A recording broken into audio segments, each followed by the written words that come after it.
चुनाव आयोग का कहना है कि एसआईआर वोटर लिस्ट में दोहराए गए नामों को हटाने के लिए और जिन वोटरों का निधन हो चुका है उनके नामों को हटाने के लिए की जा रही है एक आवश्यक प्रक्रिया है। लेकिन विपक्ष का दावा है कि यह सिर्फ सरकार की एक राजनीतिक चाल है, क्योंकि जहां जहां चुनाव हो रहा है वहां पर एसआईआर कराया जा रहा है। आखिर ये एसआईआर क्या है? क्या यह वाकई जरूरी है?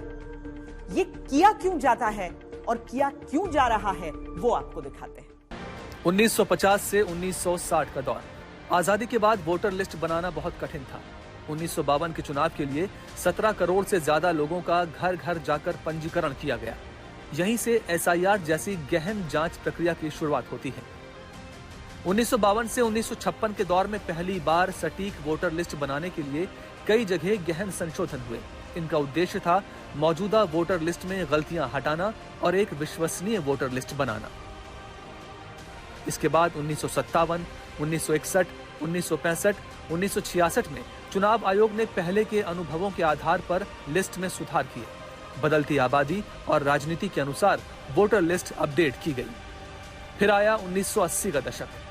1983 से 84, 87 से 89 में चुनाव प्रबंधन को आधुनिक बनाने की शुरुआत की गई। बेहतर सत्यापन, शिकायतों का निपटारा और क्वालिटी कंट्रोल लागू हुआ। 1987 से 89 का समय आजादी के बाद सबसे बड़े संशोधनों में से एक माना जाता है। 1990 के दशक में भारत में बड़े चुनावी सुधार हुए और एसआईआर ने इसमें महत्वपूर्ण भूमिका निभाई। 1993 का एसआईआर ऐतिहासिक इसलिए माना जाता है क्योंकि इसी समय इलेक्शन फोटो आइडेंटिटी कार्ड यानी मतदाता फोटो पहचान पत्र की शुरुआत हुई। ये काम तब के मुख्य चुनाव आयुक्त टीएन शेषन के कार्यकाल में हुआ और इसने चुनाव प्रशासन में बड़ी क्रांति ला दी। 1995 में एपिक वितरण की कमियों को सुधारा गया और फोटो आधारित वोटर लिस्ट को अपडेट करने की व्यवस्था बेहतर की गई। 2002, 2003 और 2004 में लगातार एसआईआर किए गए। इनका उद्देश्य पिछले दशक की समस्याओं को दूर करना और नई तकनीक का उपयोग बढ़ाना था। 2002 के एसआईआर में पहली बार चुनावी डेटा के प्रबंधन में आधुनिक डेटाबेस सिस्टम, बेहतर समन्वय और गुणवत्ता नियंत्रण का उपयोग किया गया।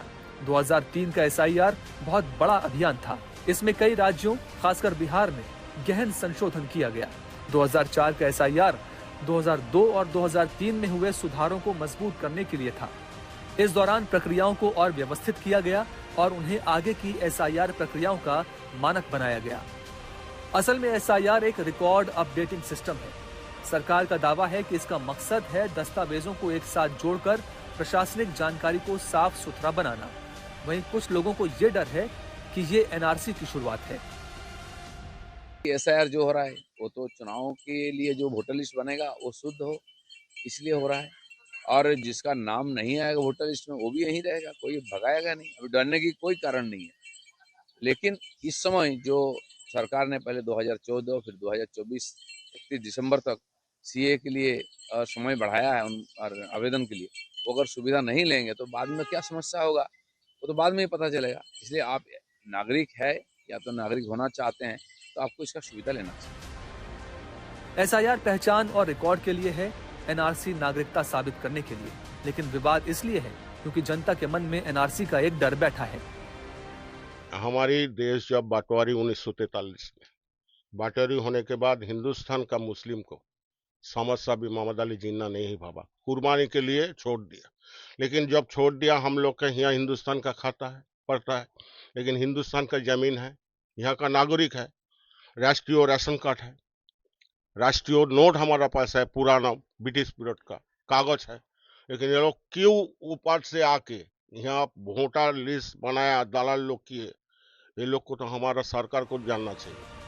सरकार का दावा है कि एसआईआर का नागरिकता से कोई लेना देना नहीं, ये सिर्फ पहचान और रिकॉर्ड अपडेट का एक तरीका है। लेकिन विपक्ष भी आशंकाओं को हवा दे रहा है।